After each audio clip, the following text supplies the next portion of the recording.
Gretchen. Yes. Can you elevate Kate Rogers and Kathy Corliss from APG? Yes. I forgot to mention that. Thanks.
Do you all want to wait a few more minutes for people to join before I kick off our meeting? Colin and Chris? And I think that's a good question, Laura. And I'm not sure if Gretchen's able to tell us that people are arriving. People are arriving. It's trickling in, so maybe just give it a couple more minutes. Okay. It's 6:32. Let's plan to start at 6:34. This is a couple more minutes. Right. Sounds good.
All right, 6:34. We'll go ahead and begin this evening's community meeting. Hello, everyone. My name is Laura Combs, and I'm a planner with the City of Hillsborough. And welcome to tonight's meeting, the first community meeting that we're having for the Housing Hillsborough project. Thank you so much for joining us and spending your evening with us to learn more about this project and ask any questions that you might have. We have quite a few members of the project team here with us tonight, ready to answer your questions and help provide some more information about this project. Right at the beginning of the meeting, I want to let everyone know about the interpretation services that we have tonight. So thank you to Rosie and Victor for joining us for tonight's meeting, and I'll hand it off to Victor to let us know a little bit more about the options that we have for interpretation.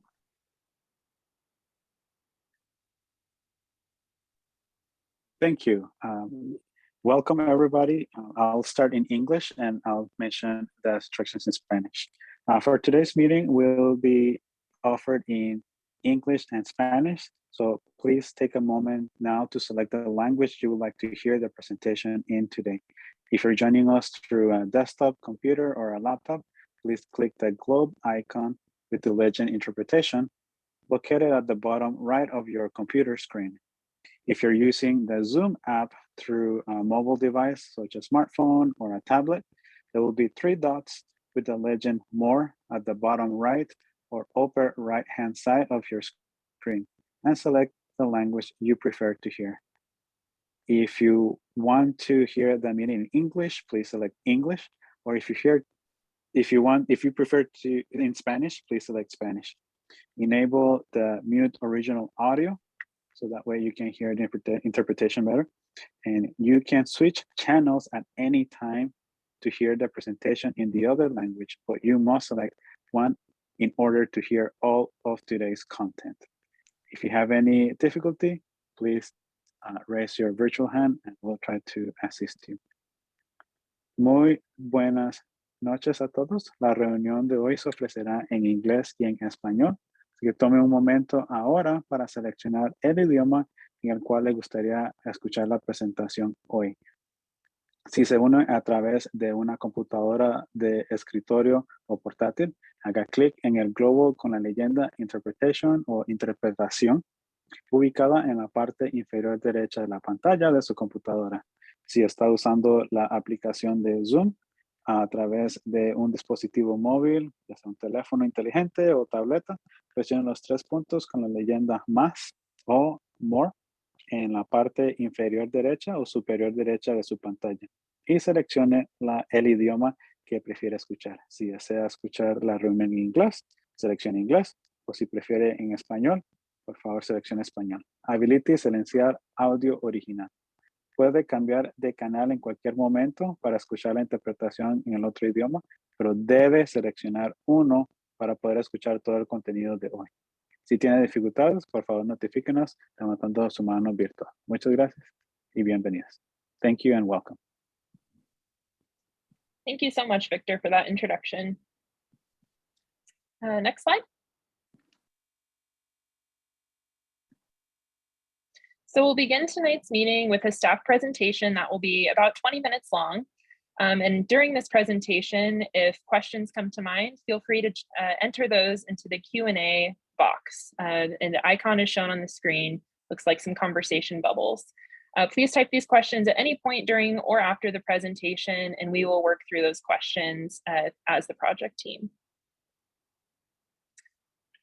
So we'll begin with the questions that are submitted in the Q&A bubble, but if you prefer to ask your question verbally, we will respond to those after we move through the chat box. So please use the raise hand button if you would like to speak, and you will be called on after we move through the written questions from the Q&A channel.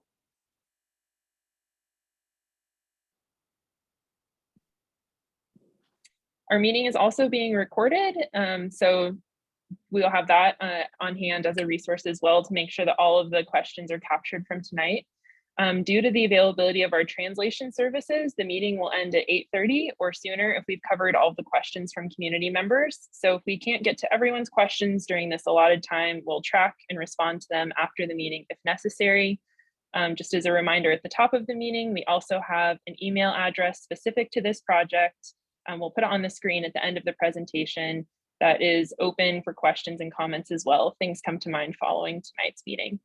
So with that, I'll hand it over to Colin to cover the agenda for tonight. Thank you again for joining us. Thank you, Laura.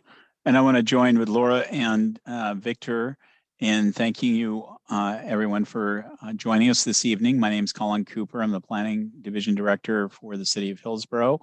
And our agenda this evening is first to give everyone who's attending an overview of the entire project. From there, we're going to dive into some details in about a 20-minute presentation, as Laura has noted, that Rachel and I will start with. And then we're going to, after discussing some of the details of the proposed middle housing and other code changes, we'll be talking about the project's schedule and other opportunities to continue engaging in the project. And next slide, please. This is a big project. So we've got a staff team here that I'd like to introduce. I've introduced myself. I'm joined here by Chris Berry, who is our Development Services Manager. Leslie Hamilton, our Senior Planner.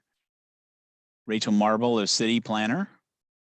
And Laura Combs, who you've already met, is here as a city planner, and Gretchen Olson, our fantastic office assistant and administrator who's helping run this meeting today. And in addition, we have our fantastic consultant team from Angelo Planning Group.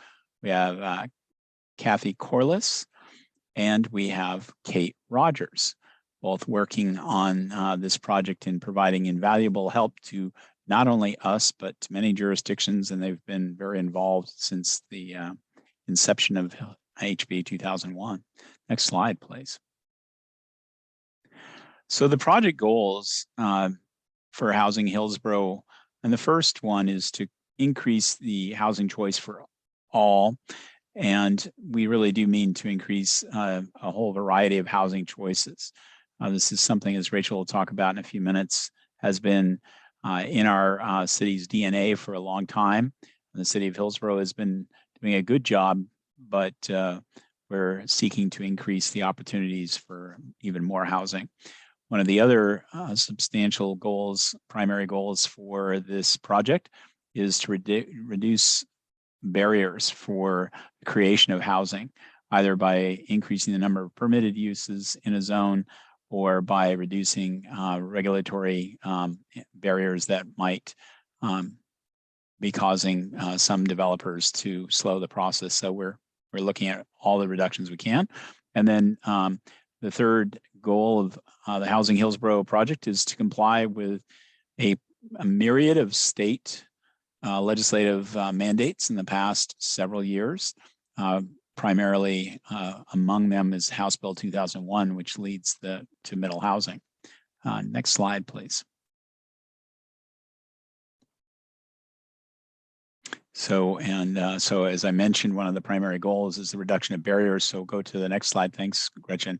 And so when I was talking about the compliance with the Hillsborough comp plan, the City Council adopted a new updated comprehensive plan in 2018. And in that comprehensive plan included a number of goals and policies that supported the expansion and increase of middle housing, even prior to the legislature taking up House Bill 2001 and later in that same year that we adopted our comp plan, because we recognized that it was another way that we could provide more housing styles and choices for different people at different stages of their life or different income levels.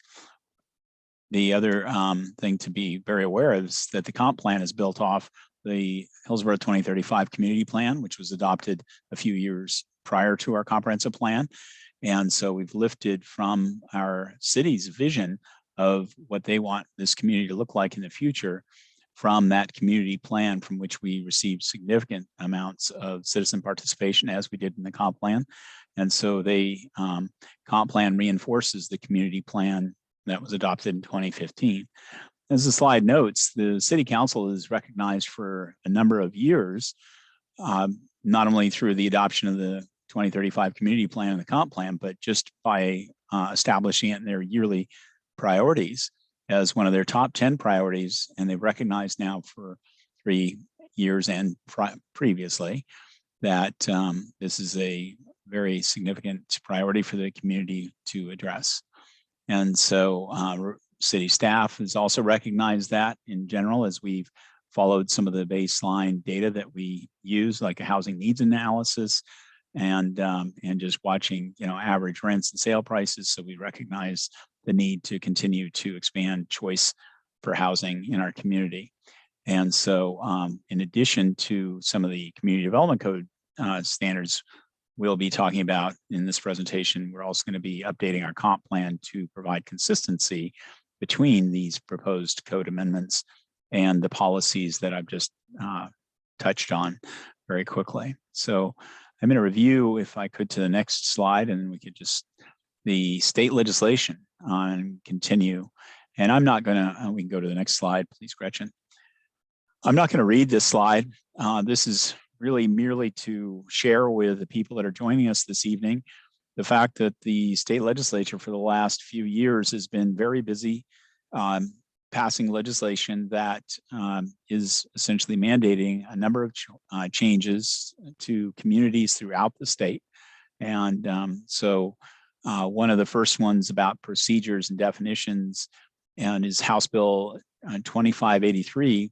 This is changing the definition of a family, and it's just, yes, for the occupancy limits, which were in residential zones routinely capped based on your blood relationship, and now that is changed. So that's one of the bills that's going to affect change in residential development here in our community. The next one that occurred on just sort of more of a procedural basis is Senate Bill 1051. And that basically requires that all of the regulations that we have in our community development code have to be clear and objective. So we can't say something like substantially similar any longer. We have to be very precise in saying you may have 3-inch trim or 5-inch trim or 3 to 4-inch trim, but we cannot use just a very generic sort of explanation of a standard. In addition to the procedures and definitions, middle housing started to become a forefront. And so very famously, I think, hopefully most community members have heard about House Bill 2001, which I'll talk about before Senate Bill 458. House Bill 2001 was historic. It essentially requires that for every community over the size of 10,000 in the state of Oregon, that a duplex be allowed on every residentially zoned lot, every one. Where a single family residence is currently permitted, you now have to also permit a duplex. For communities that are over the size of 25,000 like Hillsborough, we're also required to allow on those residentially zoned lots middle housing, and middle housing is generally defined in I'll let Rachel talk about that later. Actually, she's going to talk about the various types and what middle housing really stands for, but it does require that in the state law. The city doesn't have a choice. Another bill that came up after House Bill 2001 in the last legislative session, I believe, was Senate Bill 458, and that essentially helps provide for ownership opportunities in middle housing. And again, we'll talk more about that here in a little bit, but it basically requires that the city allow these types of land divisions, and Rachel and staff will go through that a little bit more. Next slide, please. So there's more. House Bill 2008 talks about affordable housing and how it may be developed in certain zones that it may not have been previously allowed if it's being done so for affordable housing projects by nonprofit or religious organizations. So that's just another bill that we're responding to, along with Senate Bill 8, which requires certain types of housing affordability to also be allowed in industrial zones. And then House Bill 3261, which requires that the city allow the conversion of motels and hotels for emergency shelters. So a flurry of bills that pass the legislature, the city must respond to and change our codes relating to the deepest affordability in housing and temporary housing. So I think we can go to the next slide, and I'm going to turn it over to my colleague, Rachel Marble.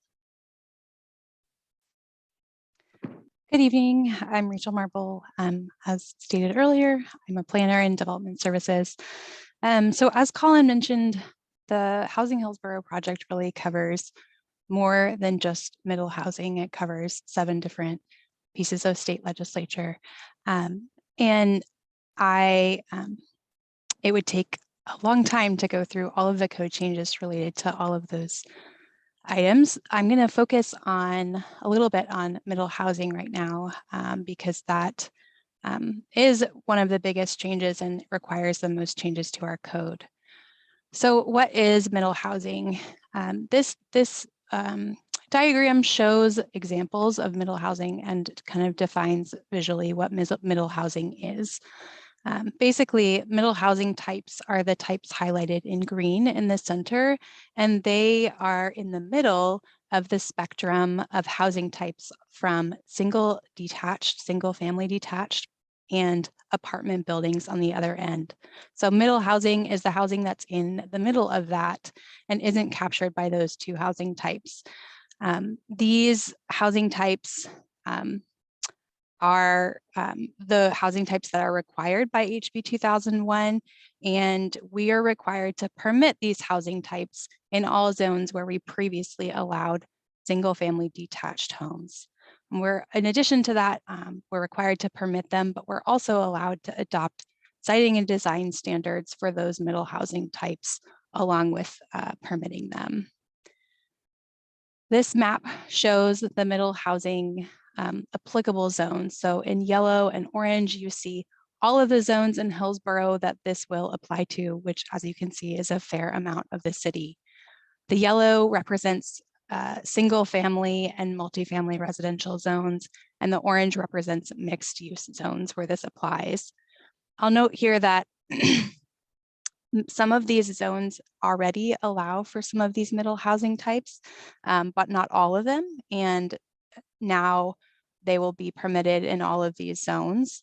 I'll also note that future development areas like Witch Hazel Village South, this will also apply in those future development areas. Another place this obviously applies is within the city's two conservation zones, which are the Orinco Town Site and the Downtown Conservation Zone. So I'm going to go through from here a few frequently asked questions that we've received thus far about middle housing and about code changes in the bill. I'm going to start with cottage clusters. Cottage clusters are a new housing type for our code. It's the only one of the middle housing types that we don't currently have in our code as a housing type that is permitted. Previously, you had to go through a planned unit development process to allow this housing type. So a cottage cluster is an example of that is shown here on the screen, a conceptual diagram. It's 3 or more detached units that are oriented around a courtyard or a common area that they share. And to meet the state definition, these units need to be less than 900 square feet of a building footprint. And they need to be at a density of at least 4 units per acre. The next question is, how will this impact density in these existing zones? So each single family zone and multifamily zone has a current minimum and maximum density. The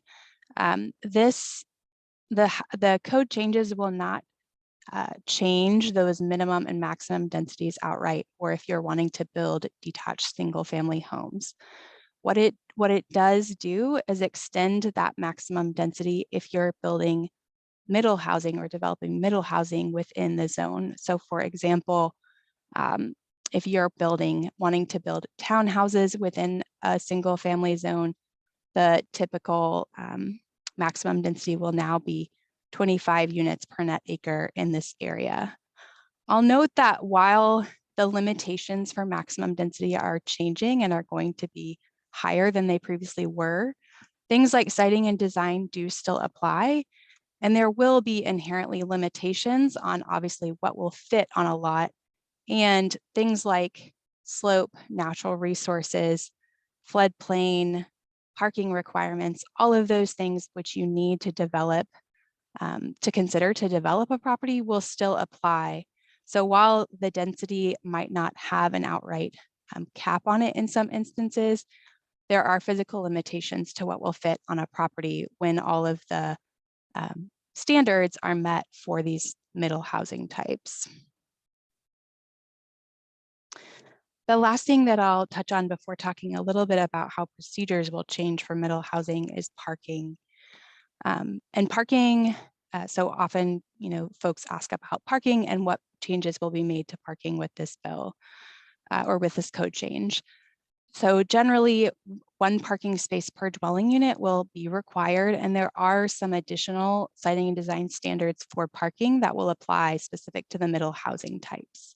I'll note here that currently our code does not require parking for ADUs, and that will continue to be the case after this code change. And sorry, ADU stands for accessory dwelling unit, which is an additional unit on a lot with a primary dwelling. So I'm going to talk a little bit here about procedural changes related to middle housing. As I've gone through, we're required to allow these housing types within all single family zones. There's some additional requirements for procedural changes that we are going to come into compliance with this code change. So one of those is the introduction of a new administrative review for housing, which is going to be called a zoning review. This review process is not a land use decision, but is included as an administrative review in our community development code. This zoning review will allow us to review compliance of the clear and objective standards that we are creating for middle housing and also for single detached dwellings through a building permit process instead of through a land use process. We're required to treat middle housing types the same in the review process as we are single detached dwellings. Our code currently does not require land use either at a staff level or commission level for single detached dwellings. And we've elected to use that same review standard through this new zoning review process for middle housing. In addition to that zoning review for middle housing, we're also creating 2 other procedures through this code change.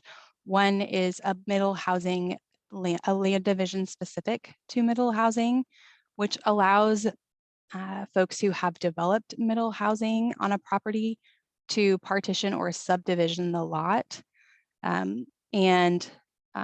It's specific to middle housing because some of the standards that currently would apply with a partition, for example, minimum lot size, you'll be exempt from with the development of middle housing. For example, if you build a duplex on a property, you'll be able to subdivide that with a common property line without meeting the minimum lot standard for each of those units where our code would currently require that. And then expedited land divisions have similar parameters to the middle housing land divisions, but have slightly accelerated timeframes associated with them. So I realize that that was a kind of quick and highlighted overview of this code project. Like I said, it would take a long time to go through each and every part of it. The full code is available on our website, and I'll show that in just a minute. But first, I want to talk a little bit about the project schedule. So we have 2 community meetings scheduled this evening, obviously, and then we'll have another community meeting on February 5th. In addition to that, we have, this is a legislative process for our community development code. So there are quite a few work sessions and meetings scheduled with both the Planning Commission and the City Council. I'll note that the meetings that are highlighted in orange are indicating opportunities for community engagement. And during this process, the 2 community meetings in blue are really geared for community members to be able to ask questions and provide feedback to staff. As this is a code amendment, if you would like to provide written testimony or oral testimony to the Planning Commission, you have the opportunity to do that through the written testimony at any point 2 weeks prior to the April 13th, 2022 hearing, or on the evening of April 13th at the Planning Commission itself. There will be a public testimony portion of the hearing if you would like to provide verbal testimony directly to the Planning Commission. Again, though, I do encourage, if you would like, or if you're unable to attend that meeting, to provide written testimony to staff during the process that can be included to the Planning Commission during that hearing. So the email that Laura mentioned earlier, if you have questions or comments for staff, is middlehousing@hillsborough-oregon.gov. And then the website is listed here, and I'll just briefly show everyone where you can find that.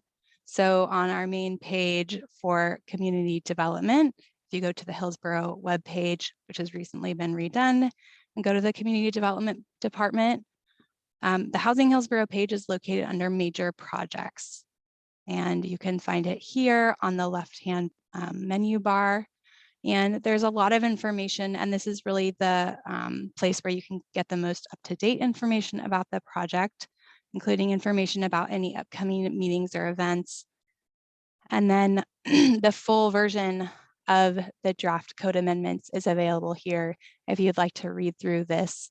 And any questions on this or comments, again, feel free to send directly to that email. You can also choose to email us directly from the website.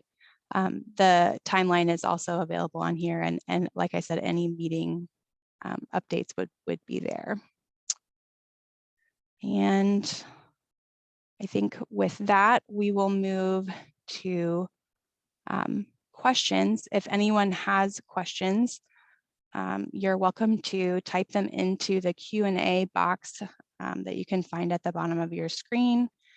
And we'll, there's none in the chat at the moment, so I'll wait a moment for folks if anyone would like to ask questions. And if not, if you'd like to verbally ask a question, you're welcome to raise your hand.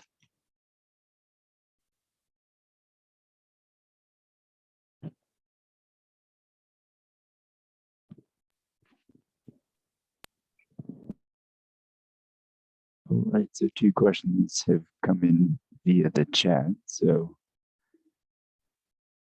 we can respond to those in somewhat quick fashion back in writing.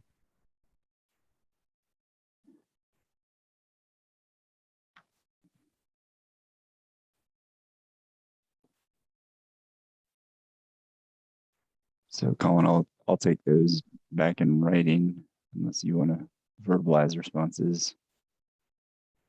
Yeah, I'm just trying to recall actually what the affordable housing definition was. So I believe it was 60% of median family income in Washington County, or I'm pretty confident that it's 60%, Kurt, to your question. And I can do a little bit more research and we can post that or here, but I'm pretty confident it's 60% of the median family income. And how many cottages can be built on a parent parcel is the way our code calls that. And I believe the maximum under House Bill 2001 is 9, and maybe I'll look to Kate Rogers or Kathy in the event that I'm getting that wrong.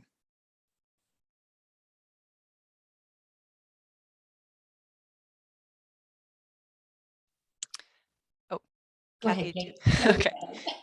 Colin's pretty close, so that it's not an HB 2001 requirement per se, but the city has chosen to allow up to 8 cottages on one parcel through the clear and objective path.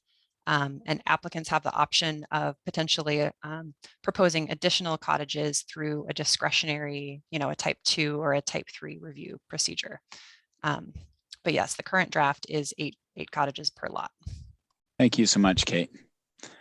And Matt, you have another question about, are we going to allow 2 ADUs that qualify for triplexes? That was a question that our project advisory committee, who is our planning commission, who appointed by the city council to represent broad swaths of the community. And they felt that so the answer at this time is no, to be very direct. And the reason was a project advisory committee and felt that House Bill 2001 was a significant amount of change for the community, and that we should start in smaller steps. And so they're not allowing 2 ADUs to qualify for the triplex.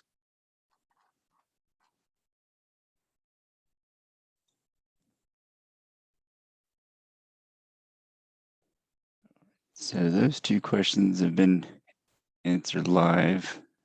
So Colin, if you're seeing, I'm still working on the Senate Bill 8 definition just so I can copy and paste that verbatim into the chat. If you don't mind taking Justin Pott's question about the encouragement of more commercial and retail development. Yeah, that's a great question, Justin. It's one that we hear from the community, and the Planning Commission, has encouraged the staff and to look at. We have in our Hillsborough comprehensive plan a number of smaller neighborhood centers allowed or suggested by our comp plan designations. In addition, some of our mixed use higher density allow for commercial development. So, we know that there's a desire for it. Sometimes our desire in the market don't match very well. And, we have examples I could spend some time discussing here where we've had some neighborhood commercial locations that development community has just not responded to very rapidly, or we have other neighborhood centers that have struggled a little bit, but we do look for those synergies all the time. And as densities increase, I think over time we'll see more, but we want to encourage them. I hope that's enough of an answer on that. It's because we agree that it's nice to create more walkable neighborhoods. That's certainly something we're trying to do in our new greenfield communities in South Hillsborough and Wachesa Village South. We're trying to create those walkable neighborhood store and restaurant opportunities. And our next question, go ahead, Chris. I was just going to offer the suggestion that if the question that anybody has posed isn't sufficiently answered, that they might just raise their hand to have another opportunity to clarify or ask a follow-up. So it looks like, Kate, are you typing in the answer for the Senate Bill 8 definition? I am, yeah. Great, thank you. All right, so it looks like Cindy's question about the city, how will the city make sure that housing in Hillsborough doesn't end up looking like messy and cluttered? What are the key guidelines that will keep our city looking great? I know, take a first run at that one. Cindy, the design standards that have been in the Community Development Code will remain in similar fashion. What is changing is that they are required to now be clear and objective. So the design standards that will apply to all housing types will need to be clear and objective. So there will no longer be discretion provided to staff or staff. Applicants will be able to choose a discretionary process if they desire to go through that process. But if they are going through the processes that Rachel and Colin covered in their presentation, then they will be subject to clear and objective design standards. So hopefully anybody else on staff or APG have anything to add to that one?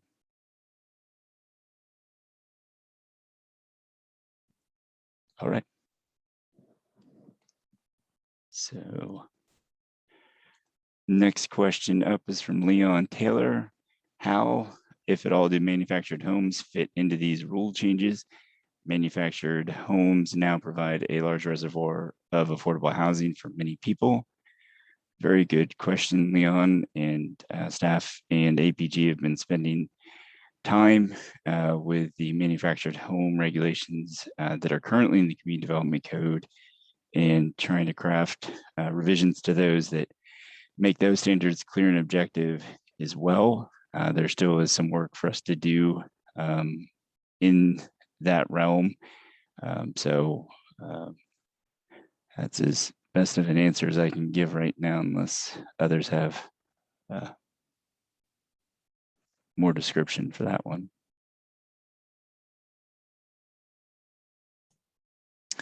And Chris, one of the attendees has asked, just as you probably see this, can we be sure to restate each question so we can understand the context? Sure. Since we can't see all the questions, which is a great point. Thank you to Anonymous. All right. So Kurt has a follow-up question.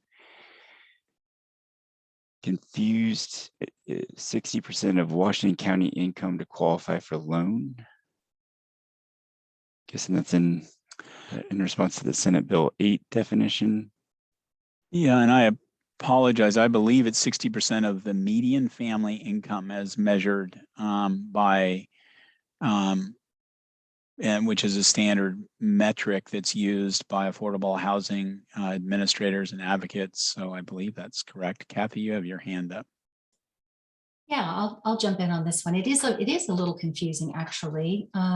So two recent pieces of legislation, SB 8, Senate Bill 8, and HB 2006 are being proposed to. There's amendments that are proposed to implement those in the proposed amendments package, and they have two slightly different amendments that came from the legislature in how that affordable housing is defined. So SB 8 has a very specific definition, and it is housing that meets that definition qualifies for the density and height bonuses that are provided by SB 8. So if you want to qualify for those bonuses, or if you want to qualify otherwise, there are criteria that you have to meet. And one of those criteria is to meet this particular affordability definition. So it's, I don't need to belabor it, but it's each unit on the property is made available to own or rent to families with incomes of 8% or less of the area median income as determined by the Oregon Housing Stability Council based on information from the United States Department of Housing and Urban Development, or the average of all units on the property is made available to families with incomes of 60% or less of the area median income. So again, that's right out of the legislation. That's what the rule would be. If you'd have to qualify that type of affordability in order to qualify under this, as well as there's some ownership requirements and so forth for housing that would qualify for the bonuses and that are available there.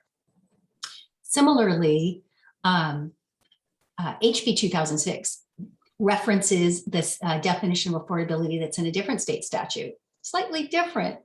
But again, if you are coming in with a proposal under HB 2006, which is specific to religious institutions, affordable housing being provided by religious institutions, then they need to qualify under that particular stipulation. The city already had a definition of affordable housing, and that also provides in a different section of the code different benefits. So it's possible that a project might meet any one of those particular categories. That's probably a little more than you wanted to know, but I hope that answers the question. It is a little confusing. Thanks, Kathy. Yeah, thanks very much, Kathy. With the level of detail you provided, I don't feel quite as bad that I had remembered the average and not the individual. All right, so Matt Anderson has likely what's a two-part question. So the first is the new code seeks to hold bedroom count to 8 bedrooms max. He's questioning why 8? And a follow-up question, if a family had 11 kids, wouldn't that be discriminatory?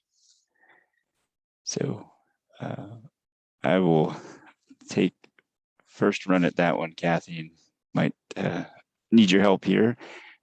So currently the Community Development Code has language that caps the certain types of housing on the number of residents, and we are required to change that. So, in working to differentiate the housing types, which are household living and group living, and resolve any conflicts that might come from the removal of limitations about unrelated individuals in those definitions, which is required by House Bill 2583.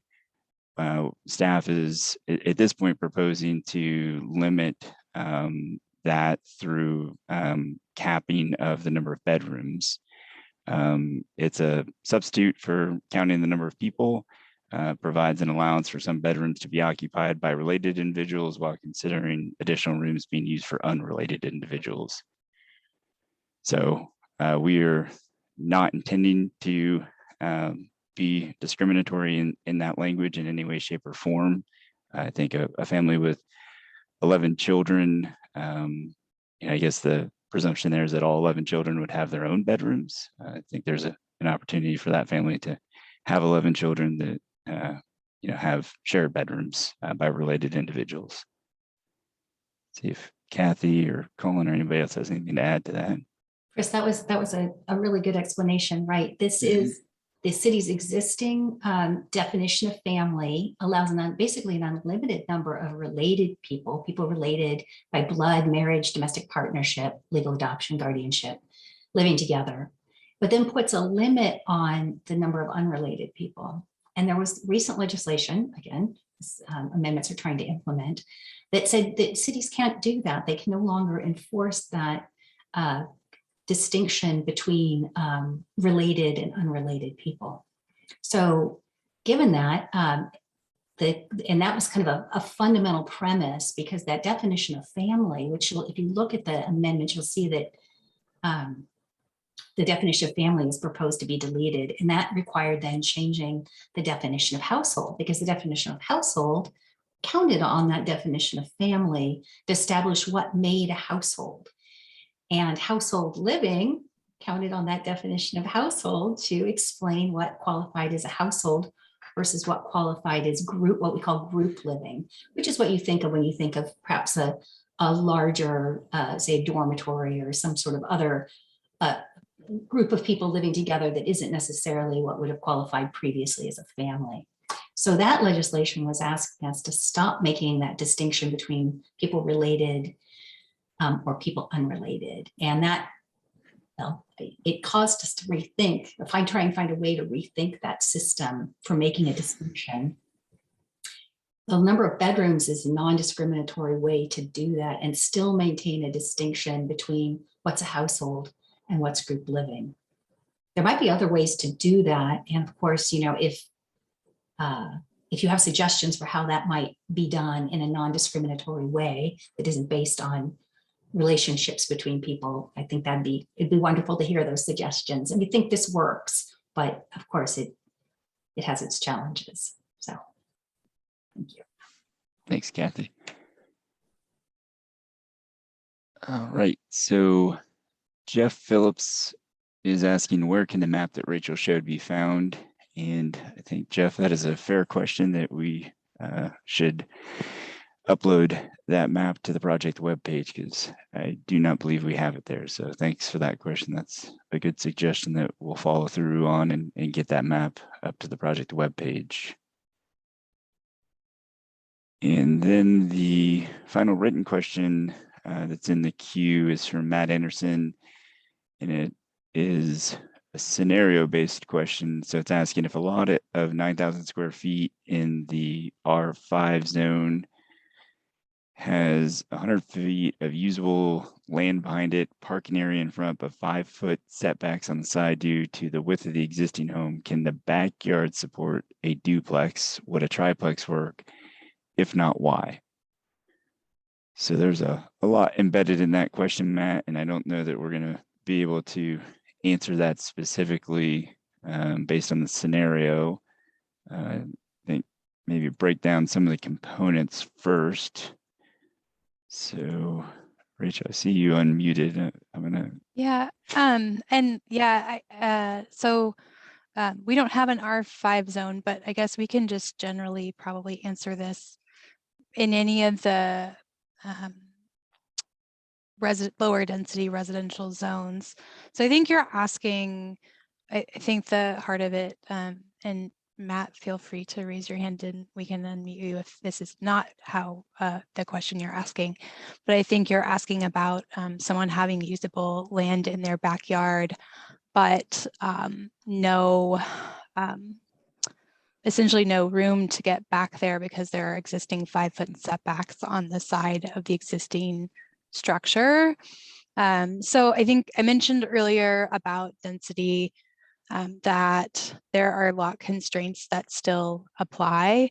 In addition to lot constraints like slope, natural resources, et cetera, things you would find typically in the planning code.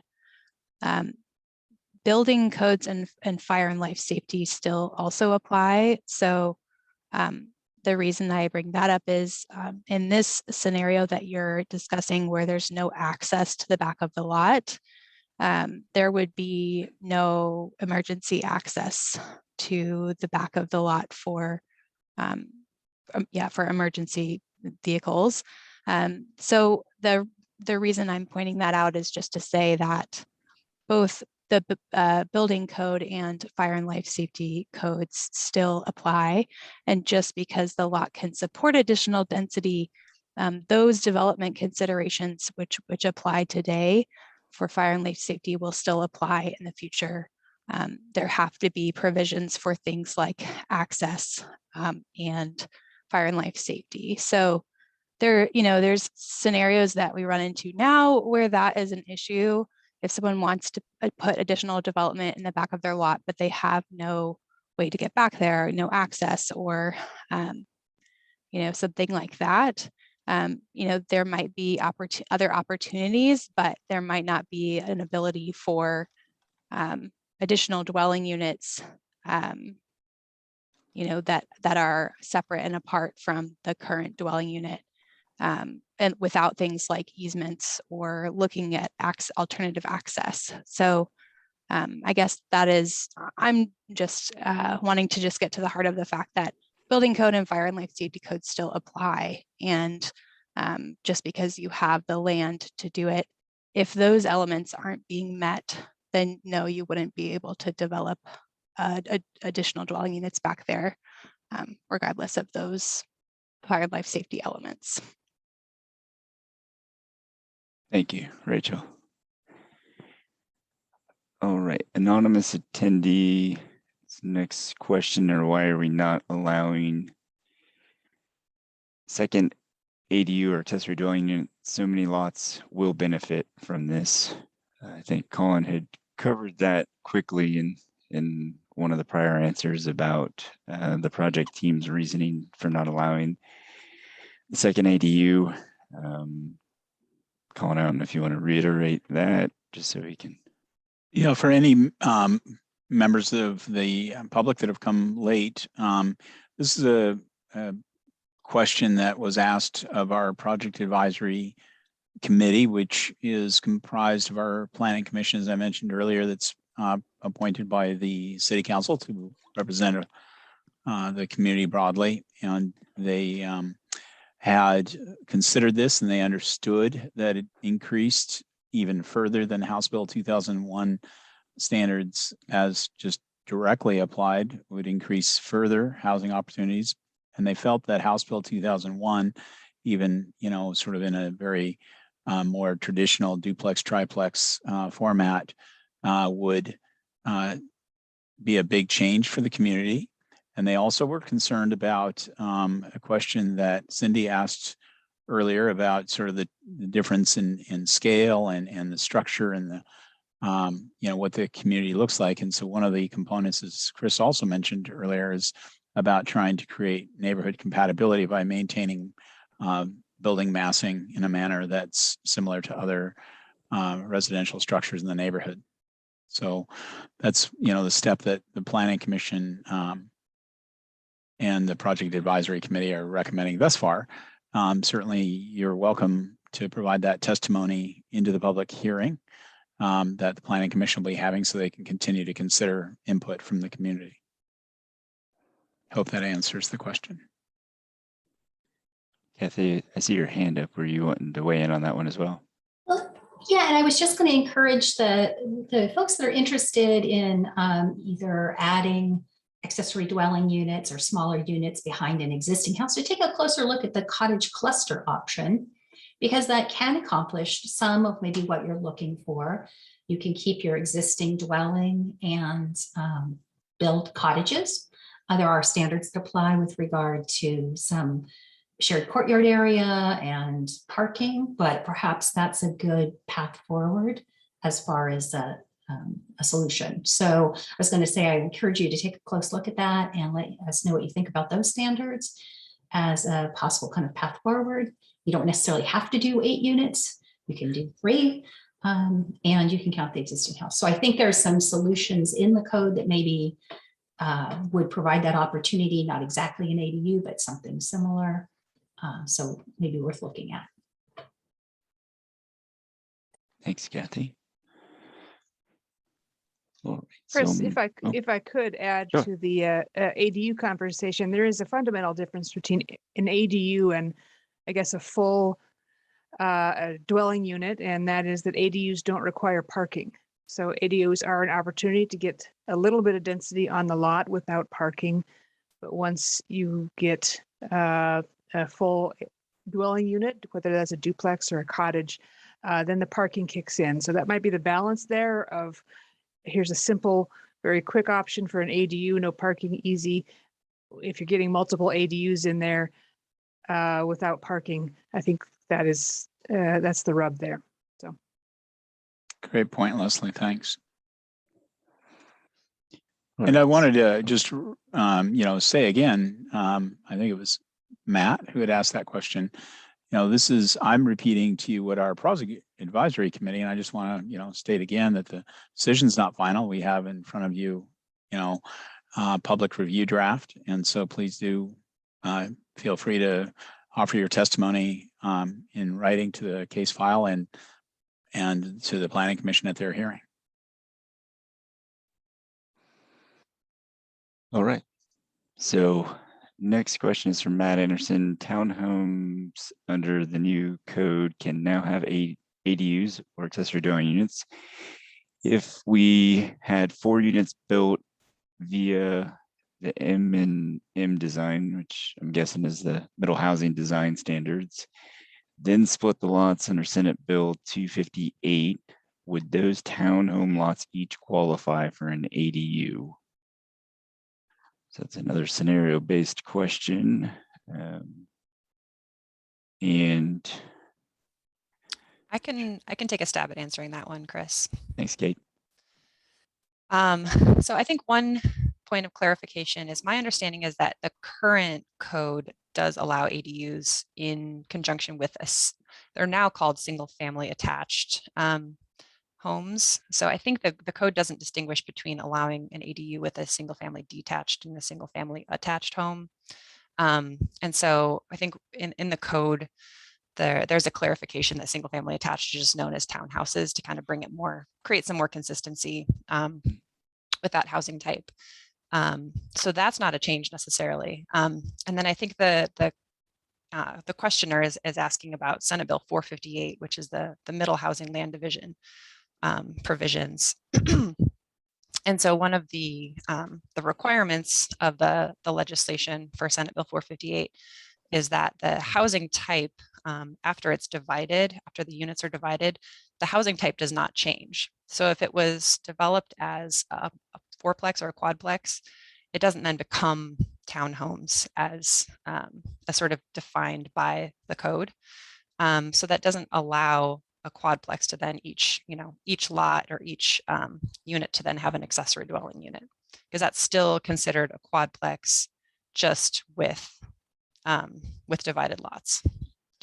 So the answer is no, you couldn't do that, at least not, because it's just one of the state requirements that the city is not able to change. Thanks, Kate. All right, next question is from Catherine. When a community is planned, why is it an afterthought to build roads to accommodate before the roads are a traffic burden? I don't think this is a question likely specific to middle housing, maybe more directed at some of our growth areas like South Hillsborough. So Colin, I'll leave it to you to decide how much detail to get into, but I think South Hillsborough and the local improvement district and the road infrastructure long-term plan might be good just to touch on. Yeah, I'm happy to answer this. And so when we're planning a new community, we always plan both transportation to match the land use. And depending on where in the development process we're in that planning, We're required to, in fact, do that for something called the transportation planning rule, which requires us by state law when we're converting, new land in South Hillsborough or in the growth area called Witch Hazel Village South. We were absolutely required to ensure, that we plan for the projected transportation demand. If somebody's coming in to build, whether it's residential or industrial, we have in our community development code standards by which we have to go out and analyze the impact to both the directly surrounding roads, as well as the intersections within a certain distance in a certain influence area based on projected traffic growth. So we are evaluating it, when we're looking at a more sort of what we call development review level. We're also analyzing the project, and we're measuring all that against the transportation system plan, which is a long-term 20-year plan for investing in multimodal methods of moving in our community. So we're trying to do all that and make sure that it doesn't feel the way you're describing it. So I hope I'm answering the question. I mean, clearly their city is growing and there are more people here. And so it takes longer to move across, from one side of the city to the other. And we understand that. And we hope that we're seeing a community that's becoming a complete community so you can find all your needs and services here and still move reasonably through the community. We're trying to maintain mobility at a high level of standard service. Thanks, Colin. All right, Matt has another question. Looks like Matt did dig into the draft of the code, so that's great. And appreciate the level of detail that you're getting into, Matt. So Kathy has a good point, but cottage clusters have 4 unit minimum, and accessory dwelling units don't require the same level of access as duplex and triplexes, right? So Matt is correct that the definition of a cottage cluster does state that is for a grouping of no fewer than 4 detached dwelling units per net acre. So that's a density calculation, and that each of those units have a footprint of less than 900 square feet, sharing a common courtyard. So, and also that units may be located on a single lot or parcel or an individual lot or parcels following middle housing land division. So I think, Rachel, if you wouldn't mind maybe going back through relative to the access. And I mean, I think that your point on the emergency access is the same, no matter the type of unit. So just be good if you don't mind. Yeah, so I think a few things, I guess in this scenario you presented earlier, Matt. So the cottage cluster minimum requirement is 4 per net acre. So if you have less than an acre, as long as your density is still at 4 per net acre, you could have a grouping of less than 4. I believe. So your example, I think, was aiming to look at like maybe a standard lot. And so like a standard lot, for example, let's say it's a quarter of an acre or less than that, could support a net density of or a grouping of cottages of less than 4 because it's less than an acre. And that's a minimum. So I think that the cottage cluster option that Kathy mentioned could be an option if you're wanting essentially like 2 what would appear to be ADUs in your backyard if you were instead fashioning it as a cottage cluster. The point that Chris made about access and emergency or fire and life safety, again, still applies. Cottage clusters, the code specific to that, and I would say, I guess, encourage you to take a look at the particularly the parking standards for cottage clusters, because it does have some requirements. But if you had room for parking, that was not, the parking does not have to be right next to the cottages. So I would say take a closer look at that code section. And again, if you have any feedback specific to that, thinking of that scenario in mind, please feel free to send that into us. But I think generally you could potentially accomplish that. There are alternatives typically to things like fire access, and those typically look like fire sprinklers in homes. So that is likely something that will be crucial for things like cottage clusters where potentially a fire truck or emergency vehicle isn't able to pull right up to a cottage because of the way that the development is designed. It may not require vehicular circulation towards the back of the lot, but you do still have to accommodate for things like vehicular circulation and parking somewhere on the lot. It just might not need to be right next to the actual unit itself. So there are some specific new standards for parking and design of cottage clusters that I think definitely take a look at and see if, as it's currently written, you could get there with the scenario you're thinking of. And if you have any suggestions or ideas on, how to look at that in a different way, please feel free to send those in to us. Thanks, Rachel. Any other detail on that one? All right. Catherine has a follow-up point. Cornelius Pass is such a problem. Yeah, I can take that, Chris. All right. Hi, again, Catherine. Hard to respond specifically to your comment, but I do want to mention that the city, in partnership with Washington County, is going to be doing an expansion of Cornelius Pass Road between TV Highway and Lois, which is going to help with some potential congestion you might be referencing. In addition, if there's other points on Cornelius Pass or more specific questions, I would really invite you to call our Transportation Systems Division, and they're at 503-681-6153, or you can reach the city and your email would be routed to the Transportation Systems Division by going to our website, and there's a fill-in email there, because we are certainly, have projected the amount of traffic volume. We're working to make some improvements, so those are all in the pipeline, and we hope that they address the concerns that you have. Happy to follow up with you further using those methods to communicate.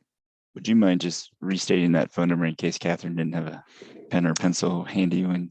Sure, yeah, absolutely happy to. Its telephone number is 503-681-6153.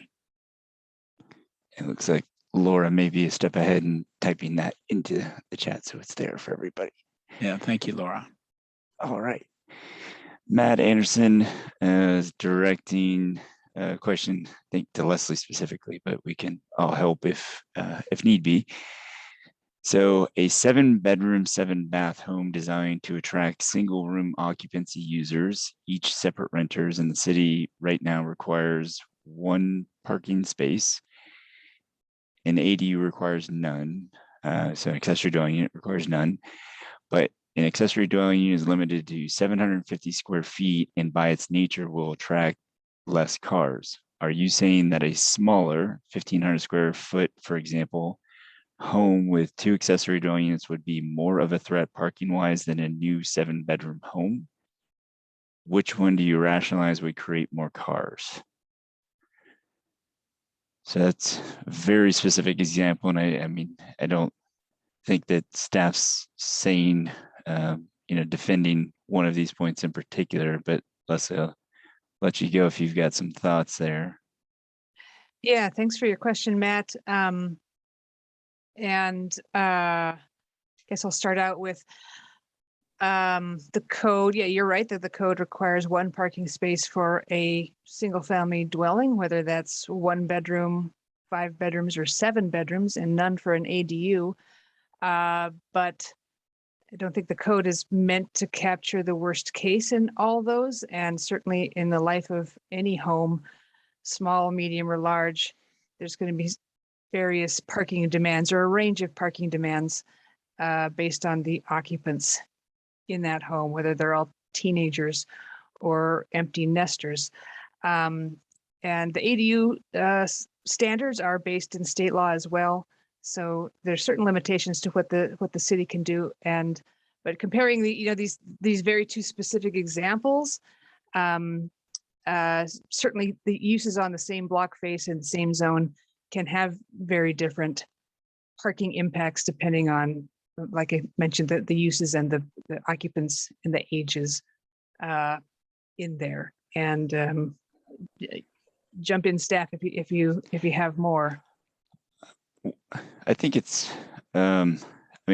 worth mentioning, Matt, to your question that, from a city regulatory perspective, a 7-bedroom house isn't necessarily, or before the state legislation was adopted, that 7-bedroom house may go through a pretty standard permit process showing, a 7-bedroom house, and we wouldn't regulate the occupants per se.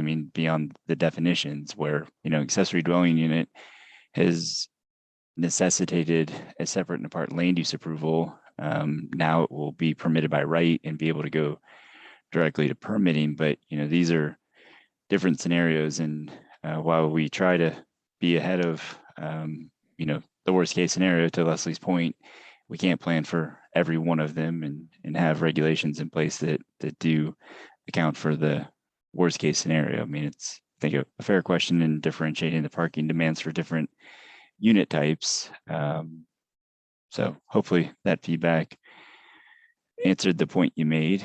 Anybody else have any other thoughts there? All right. So next is from Anonymous. Can we keep our home and still do some level of these new homes, or do we have to tear our home down? How do we know what we can do and keep our home? So I think the quick answer is you're not required to tear your home down. It's dependent upon how much space you have remaining on your lot, and what you would hope to do with the remainder of that lot. We in the planning division would be happy to assist you if you wanted to come in and have a discussion with our planner on duty, just to talk about the potential impact of the regulations and options that you may have, if you would prefer to do that. Kathy, it looks like you've got your hand up too. And again, I'm just going to jump in with recommending looking at the cottage clusters standards, because there's a specific, so if you're interested in that, and I didn't know if this question was maybe hearkening back to that earlier conversation, there's a specific section in there called existing structures. And it's intended to encourage the retention of existing homes, while still allowing them to kind of be a part of the cottage cluster. So there's some exceptions. So the cottages themselves have some size limits and some other requirements. But recognizing that the existing house might not be oriented toward, might not be automatically oriented where the courtyard would be, and might, not be of the right size to meet the cottage standards. It has some exceptions there. So that's intended very specifically to try and encourage people to, maybe if they had a very deep backyard, to still consider a cottage cluster on that site. And so I was going to point to that. And of course, it's possible to do an internal conversion of a house to a duplex, or even a triplex, depending on the house and the format and additions and those kinds of things. So of course, that's a significant change to your existing house. But I think the cottage cluster solution probably is, if you didn't want to make any changes to the existing dwelling, is the one to maybe take a closer look at. And again, there's a section in there specifically entitled existing structures. And I encourage you to take a look at that and give us your feedback. Thank you. Thanks, Kathy. All right, Shannon is, this is not a question. This is, thanks for these thoughts, Shannon. Thanks for a very informative presentation and for answering all our questions, City of Hillsborough. Great job engaging with the public. Appreciate that, Shannon. Yeah, we're all on a somewhat steep learning curve doing community engagement through the virtual world. And it seems like the Q&A that we're using in this format is working pretty well for this evening. So do appreciate that feedback. And I just wanted to, I meant to make a statement earlier about the project schedule. I've seen a couple of people drop off. So before too many people do, I just wanted to state that our next meeting, which is on February 5th, will be the same presentation and same content, but another opportunity to ask more questions. So if you're in attendance tonight, you're welcome to attend the next meeting. And definitely if you have more questions after looking over the materials online, but just wanted to state that it'd be the same presentation at the 5th. Thanks, Rachel. It's a great reminder, and certainly a reminder to, and we thank you, Shannon, and others for the kind comments. I don't know if we said it earlier, but I think each staff member here would love to be in person with members of our community in person. So this is, definitely where we find ourselves for everybody's safety, and appreciate everybody's working with us in this format.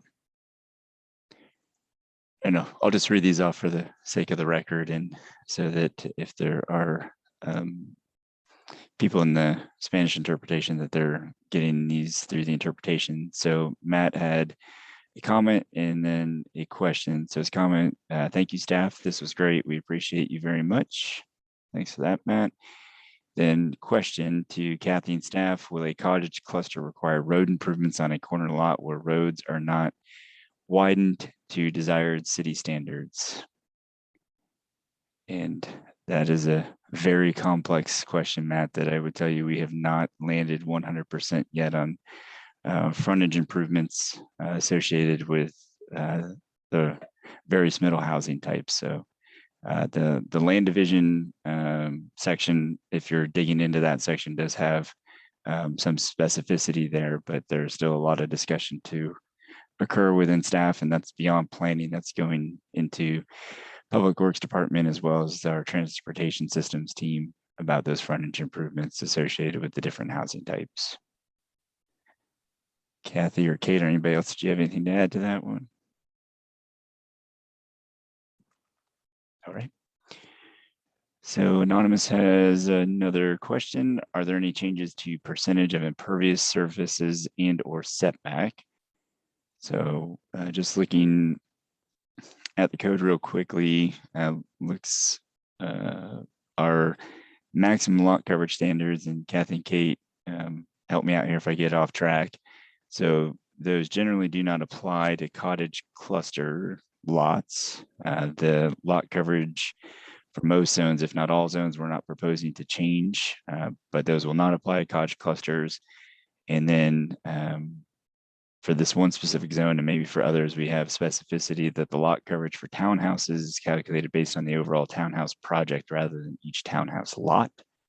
So there's a little bit of a nuance difference there for townhouse projects. That's right, Chris. And those are rules. Those are part of the state's administrative rules that implement HB 2001. They have some specific limitations on cities' local standards for townhouses and cottage clusters. And one other kind of minor difference for cottage clusters is that the exterior setbacks cannot be larger than 10 feet. So in some of the lower density zones that had larger setbacks than 10 feet, for cottage clusters, those are reduced to 10 feet.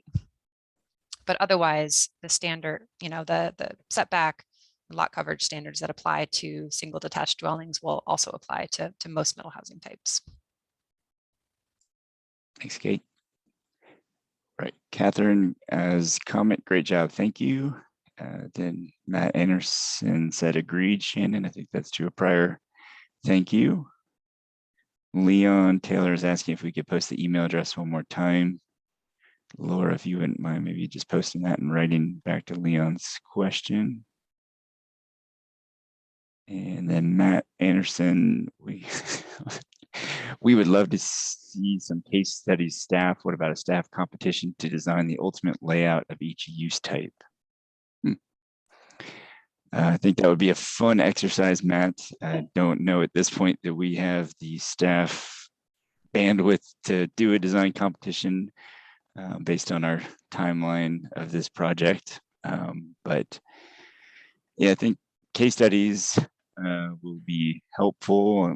Likely don't have time during the implementation here up until June to do those. Those might come at a later date for us to help property owners and residents as they are imagining the redevelopment potential of their lots, to have those available after implementation. Yeah. Yeah, Chris, I might. Go ahead, Colin. I bet you were going to say the Oh, same thing. Yeah, I was going to say, is the city works on another state legislative bill, House Bill 2003, and housing production strategies. It's very likely that we will do just that, is provide some examples of how people can take advantage of these regulations.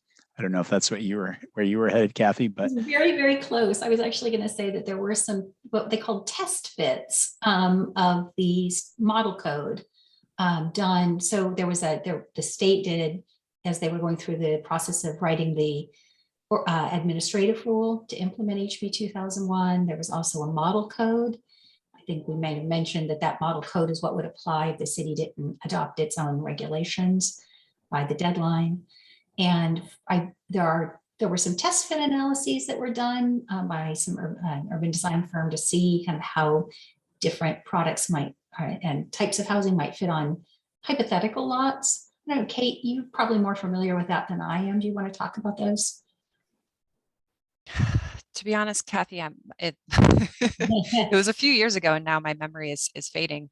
I know that there were some economic analyses that were done, and then I know that other jurisdictions have done some sort of test fitting as part of their developing their local codes to comply with HB 2001.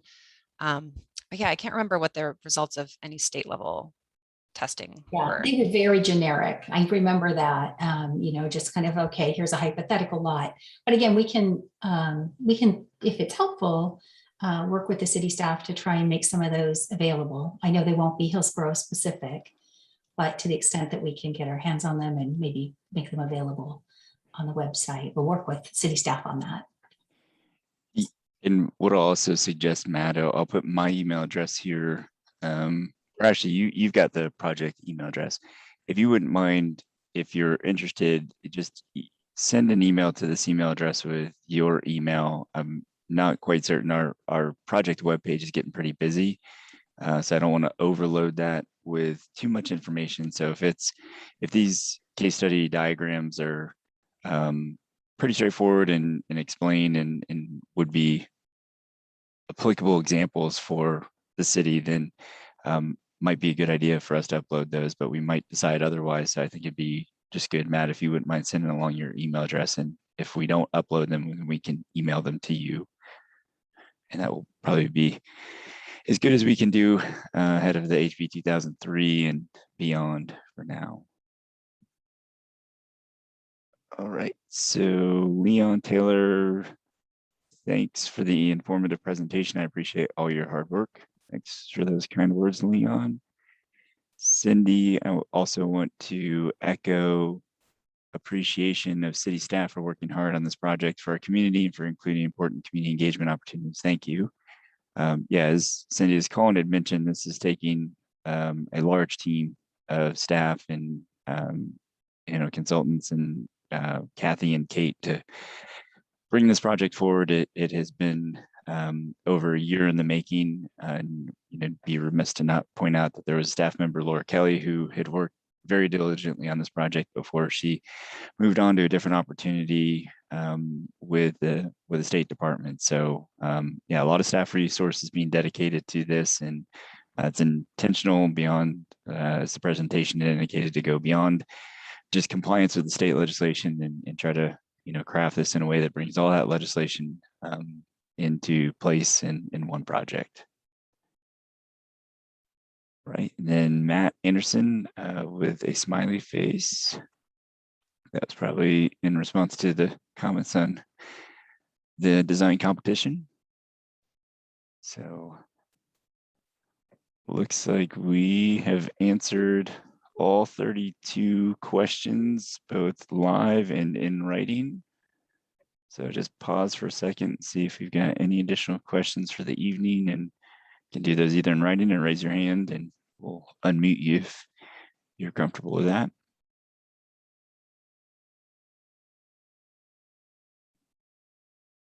All right. And I think Rachel had some final comments to wrap up for the evening.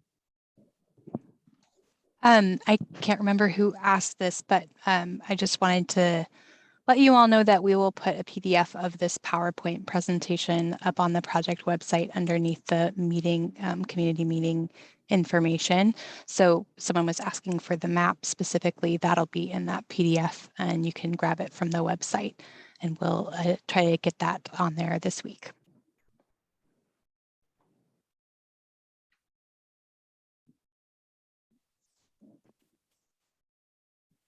Great. Well, we really appreciate the engagement this evening. This has been great. Again, balancing all the safety components and still hopefully facilitating what came across as a thoughtful and meaningful discussion for everybody. Laura or Gretchen, Colin, anybody have any parting comments before we wrap up for the evening? All I was going to mention quickly is that we also just this past week posted a frequently asked questions document to our website as well. So that's another great condensed resource that covers some of the things we discussed tonight, as well as a couple of other questions. And we can work to update that after our next community meeting, just to reflect what we've been hearing from y'all. So thanks again for your participation and for joining us. Yeah, and that's all I would say as well, is thanks very much for the community members that came and participated this evening. And we look forward to hearing from you as we continue the process. Thanks very much. All right, Gretchen, I think we're good to wrap up the